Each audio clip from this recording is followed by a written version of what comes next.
여러분 안녕하세요. 말씀 묵상입니다.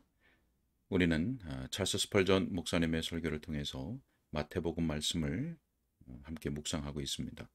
오늘부터는 새로운 본문으로 우리가 들어가려고 합니다. 마태복음 9장 27절로 31절의 말씀을 맹인에게 던진 우리 주님의 질문이라는 제목으로 설교했던 내용을 우리가 읽고 함께 묵상하려고 합니다. 자, 그럼 먼저 본문의 말씀을 읽겠습니다. 예수께서 거기에서 떠나가실새 두 맹인이 따라오며 소리질러 이르되 다윗의 자손이여 우리를 불쌍히 여기소서 하더니 예수께서 집에 들어가심에 맹인들이 그에게 나아오거늘 예수께서 이르시되 내가 능히 이 일을 할 줄을 믿느냐 대답하되 주여 그러하오이다 하니 이에 예수께서 그들의 눈을 만지시며 이르시되 너희 믿음대로 되라 하시니 그 눈들이 밝아진지라. 예수께서 엄히 경고하시되 삼가 아무에게도 알리지 말라 하셨으나 그들이 나가서 예수의 소문을 온 땅에 퍼뜨리니라. 아멘. 그럼 설교 본문의 내용을 읽도록 하겠습니다. 우리는 거리에 여기저기서 맹인 거지를 만납니다. 볼레이라는 사람은 카이로에서 자기가 만난 사람들에 대하여 이렇게 말합니다. 100명 중에 20은 아주 눈이 멀었고 10은 한 눈이 보이지 않았었고 다른 20은 다소간의 눈의 기관이 질환을 앓고 있었다고 합니다. 지금 동양의 여러 나라에서 수를 헤아리기 힘들 정도의 많은 사람들이 맹인이 되어 있음을 알면 누구나 깜짝 놀랄 것입니다. 우리 구주께서 지상에 계시던 때에는 아마 상태가 더욱 나빴을 것입니다. 우리 시대, 우리 서구 사회에는 나병이나 안질이나 어떤 다른 형태의 질병이 놀랍게 줄어드는 데 대해서 우리는 아주 크게 감사해야 합니다. 지금은 맹인이 되지 않게 미연에 방지할 수도 있고 또 치료할 수도 있게 되었습니다. 그러나 우리 구주의 시대에는 맹인이 너무나 많았고 그분 주위에 많은 맹인들이 몰려들었습니다. 그래서 우리는 예수님께서 맹인을 고치신 일에 대한 기사를 복음서에서 자주 발견합니다. 긍휼은 그 긍휼을 베푸는 자의 자비하심에 근거하여 비참함을 대면합니다. 인간의 슬픔이 아주 뚜렷하게 드러났을 때에 하나님의 능력은 정말 자비롭게 작용합니다. 지금 우리가 살고 있는 시대에는 사람들이 영적으로 눈멀어 있는 것이 아주 흔한 일입니다. 그러니 저는 소망합니다. 우리 주님 예수께서 이전 당신이 쓰시던 방식대로 역사하사 이 넘치는 악 속에서 그 능력을 발휘하시기를 말입니다. 제가 믿기로는 지금 이 시간에 영적 시력을 얻기 갈망하는 이들이 있습니다. 특히 여기 본문에 등장하는 두 맹인이 예수님을 보기를 갈망하였던 것 같이 말입니다. 정말이지 예수님을 보는 것이 영생입니다. 오늘 저는 자기가 영적으로 눈멀었음을 의식하고 하나님의 빛, 곧 용서의 빛, 사랑과 화평의 빛, 거룩함과 정결함의 빛을 갈망하는 자들에게 말하려고 왔습니다. 우리의 간절한 바람은 흑암의 덮개가 들쳐지고 그 틈새로 하나님의 광선이 영혼 속 음울함의 속까지 침투하여서 악한 본성의 밤이 영원히 사라져 버리는 것입니다. 여명의 순간이 속사람이 맹인이 된 여기 계신 많은 이들에게 즉시 임하기를 바랍니다. 저는 여러분에게 즉시 빛이 비춰지는 복락이 주어지기를 간절히 바랍니다. 저는 진리가 수년 동안 여러분의 기억 속에 머물러 있다가 결국 열매 맺게 할 수 있음을 알고 있습니다. 그러나 바로 이 시간 저는 그러한 결과가 즉시 나타나기를 기도합니다. 그것만이 우리가 말하고 있는 빛의 성질과 부합하기 때문입니다. 태초에 여호와 하나님께서 빛이 있으라 라고 하셨고 빛이 있었습니다. 예수님께서 여기 지상에 머물러 계실 적에 맹인들의 눈을 만지시니 즉시 그들이 보게 되었습니다. 바로 이 시간에도 영적으로 그렇게 신속한 역사가 일어나기를 바랍니다. 남의 손에 이끌려 예수님께 왔거나 예수님의 음성을 듣고 계신 데를 알고 벽을 더듬으며 찾아온 이들을 예수님께서는 손가락으로 만져주셨습니다. 그리고 그들이 돌아갈 때는 예수 그리스도께서 자기들의 눈을 뜨게 하신 것을 기뻐하면서 안내자 없이 혼자 집으로 돌아갔습니다. 그러한 기이한 일을 예수님께서는 지금도 하실 수 있습니다. 저는 성령에 의존하여 주의 말씀을 설교할 것입니다. 그리고 그 뒤에 따라오는 표적들을 주시할 것입니다. 아울러 그러한 일이 즉시 일어나기를 기대할 것입니다. 여러분, 어째서 어두운 본성 가운데 우리 교회에 온 수백 명의 영혼들이 돌아갈 때 하나님의 빛으로 복 받지 못한 채 가야만 하겠습니까? 어쨌든 이것이 제 마음에 가장 내밀하고 가장 시급한 소원입니다. 저는 모든 기능들을 다 이 목적에 집중시킬 것입니다. 자, 이제 함께 본문을 살펴봅시다. 그리고 본문이 여러분에게 펼쳐 보이는 진리로 감동받고 싶은 간절하고 자원하는 기꺼운 심정으로 가득하시기를 바랍니다. 자, 첫 번째 요점은 주의 자비하심을 구하는 맹인들은 누구이며 어떠한 자들인가에 주목해 보겠습니다.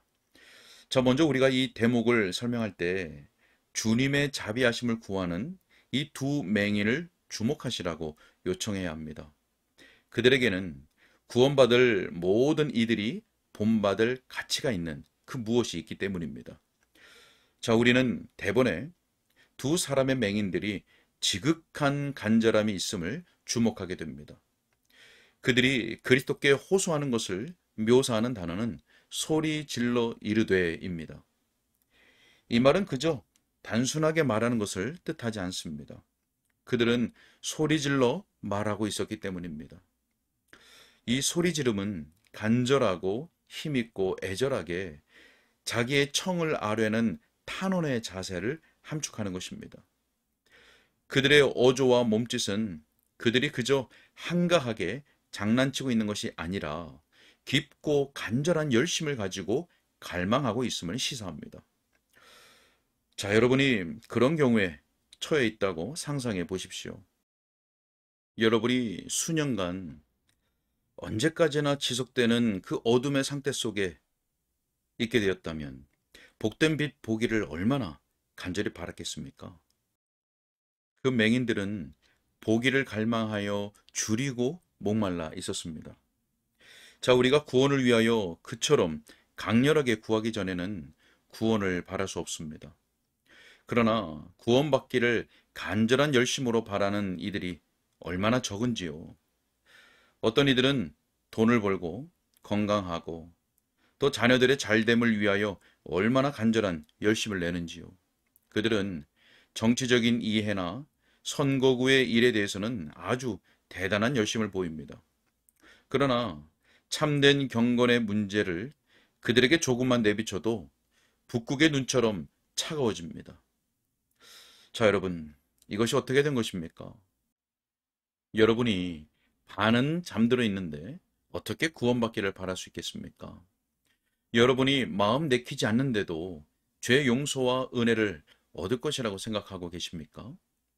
그렇다면 여러분은 아주 크게 실수하고 있는 것입니다. 왜냐하면 천국은 침노를 당하나니 침노하는 자가 빼앗을 것이기 때문입니다. 사망과 영원, 심판과 지옥은 농담거리로 삼을 문제가 아닙니다. 영혼의 영원한 운명은 결코 작은 문제가 아닙니다. 아무렇게나 믿는다고 그저 고개를 끄덕이거나 눈짓으로 믿음을 표시하는 정도로는 지옥의 구덩이에 들어가는 것을 막아주지 못합니다. 중얼거리는 투로 우리 아버지여 라고 하거나 그저 서둘러서 몇 마디로 주여 내게 은혜를 베푸소서 라고 말하는 것으로는 충분하지 못할 것입니다. 이 맹인들이 만일 눈뜨기를 바라는 간절함을 가지지 않았었다면 여전히 맹인으로 있어야 했을 것입니다. 그와 같이 많은 이들이 자기들의 죄에서 벗어나려는 간절한 열심을 갖지 않기 때문에 죄악을 계속 짓고 있는 것입니다. 이 사람들은 정말 온전히 정신을 차렸습니다. 이 설교를 듣고 있는 여러분도 그러합니까? 자, 맹인들은 간절한 마음을 가졌기 때문에 아주 끈기 있었습니다. 그들은 그리스도를 따라가며 계속 간청했습니다. 그들이 주님의 움직임을 놓치지 않고 따라가기 위해서 어떤 방안을 세웠습니까? 우리는 잘 모릅니다. 그러나 그들이 그렇게 하기란 정말 어려웠을 것입니다. 왜냐하면 그들은 맹인이었기 때문입니다. 그러나 그들은 분명 주께서 취하시는 방식을 다른 사람들에게 물었을 것입니다. 그리고 대답하는 사람의 소리 하나도 놓치지 않으려고 귀를 쫑긋 세웠을 것입니다. 의심할 여지 없이 그들은 이렇게 말했을 것입니다. 그분 예수님이 어디 계십니까? 우리를 그분이 계신 데까지 인도해 주세요. 우리는 그분을 만나야 합니다. 여러분, 우리는 주님과 그들 사이가 얼마나 떨어졌었는지 알 수 없습니다. 우리가 아는 것은 이것입니다. 그들은 주님께서 어디 계시든지 따라갔다는 것입니다. 그들이 어찌나 굽히지 않는 기세로 나갔던지 예수님이 계신 집에 당도했을 때 예수님께서 집 밖으로 나오시기까지 기다리지 않았습니다. 그들은 예수님께서 앉아 계신 방으로 밀고 들어갔습니다. 그들은 자기들의 눈이 떠서 보게 되는 일에 온통 마음이 쏠려 있었습니다. 그들이 간절하게 소리치는 바람에 예수님의 설교는 중단되었습니다. 예수님께서는 잠시 멈추시고 그들이 다윗의 자손이여 우리를 불쌍히 여기소서라고 외치는 것을 들으셨습니다. 그렇게 끈질김이 이깁니다. 기도의 기술을 아는 이는 어느 누구라도 결코 지지 않을 것입니다. 만일 여러분이 문지기가 나와서 문을 열어주기까지 궁휼의 문을 떠나지 않을 결심만 한다면 문지기가 나와서 빗장을 풀고 여러분에게 문을 열어줄 것입니다. 여러분이 이러한 말로 언약의 천사를 붙잡고 놓지 않으면 곧 당신이 내게 축복하지 아니하면 가게 하지 아니하겠나이다 라고 말하면서 놓지 않는 자세를 견지하면 여러분은 그 씨름 장소에서 이기는 자로 나오게 될 것입니다. 쉬지 않고 기도를 드리는 열린 입은 믿음의 눈을 활짝 열어보게 할 것입니다. 그러므로 어둠 속에서도 빛의 소망이 전혀 없어 보여도 기도하십시오. 빛 자체이신 하나님께서 가련한 죄인을 감동하사 축복이 임하기까지 계속 부르짖겠다는 단호한 자세를 갖게 하실 때 하나님께서는 부르짖는 그 가련한 죄인을 조롱할 생각을 전혀 갖지 않으십니다. 기도의 끈질김은 눈이 열리는 날이 가까이 이르렀다는 확실한 표징입니다. 네, 여기까지 읽겠습니다. 첫 번째 요점에서는 먼저 두 맹인에게 주목하고 있습니다. 그들에게는 지극히 간절함이 있었습니다. 소리질러 이르되라고 기록되었죠. 자, 그들은 보기를 갈망했고 간절한 마음을 가졌기 때문에 아주 끈기 있었습니다. 예수님께서 나오시기까지 기다리지 않고 예수님이 앉아 계시는 곳으로 들어갔습니다. 자, 여러분, 이 말씀은 우리 육체의 눈에 대해 말씀하는 것이 아니라는 것을 잘 아시죠? 우리의 구원에 대해서 또 우리가 영적으로 눈멀어 있음에 대해서 말씀하는 것입니다. 두 맹인이 보기를 갈망했던 것처럼 우리가 구원을 위하여 갈망하며 구하기 전에는 구원을 바랄 수 없는 것입니다. 내켜하지도 않는 죄 용서와 또 은혜를 얻을 수 없는 것이죠. 우리는 영적 시력을 얻기 위해서 갈망하면서 끈질기게 기도해야 합니다. 만약 우리가 구원받기를 또 영적인 눈이 열리기를 간절한 마음으로 끈질기게 기도하게 된다면 그것은 분명 하나님의 역사입니다. 그리고 끈질기게 기도한다는 것은 눈이 열리는 날이 가까이 이르렀다는 확실한 표징입니다. 우리 주의 성령께서 우리 모두에게 영적 시력 얻기를, 그리고 더욱 증진되기를 바라는 간절한 마음을 우리 속에 일으켜 주시기를 소원합니다. 함께 기도하겠습니다. 하나님, 오늘도 주의 말씀을 들을 수 있도록 인도하신 것을 감사합니다. 하나님, 우리의 귀를 열어주셔서 살아계신 복된 주의 말씀을 잘 듣고 또 우리 속에 믿음을 일으켜 주셔서 믿음으로 잘 수납할 수 있도록 도와주옵소서. 오늘 두 맹인에게는 보기를 갈망했던 마음이 일어났고 그 갈망함 때문에 끈질기게 구하는 모습이 있었습니다. 하나님이 설교를 듣는 우리의 모든 심령에 무엇보다 구원에 대한 갈망이 일어나게 하시고 또 구원의 은혜가 있는 자들에게는 그 영적 시력이 더욱 증진되고자 하는 갈망을 허락하여 주옵소서. 그래서 더욱 주의 말씀을 읽고 또 듣고 기도하는 일에 더욱 힘을 낼 수 있도록 성령으로 인도하여 주옵소서. 주님께 다 가옵고 예수 그리스도 이름으로 기도하옵나이다. 아멘.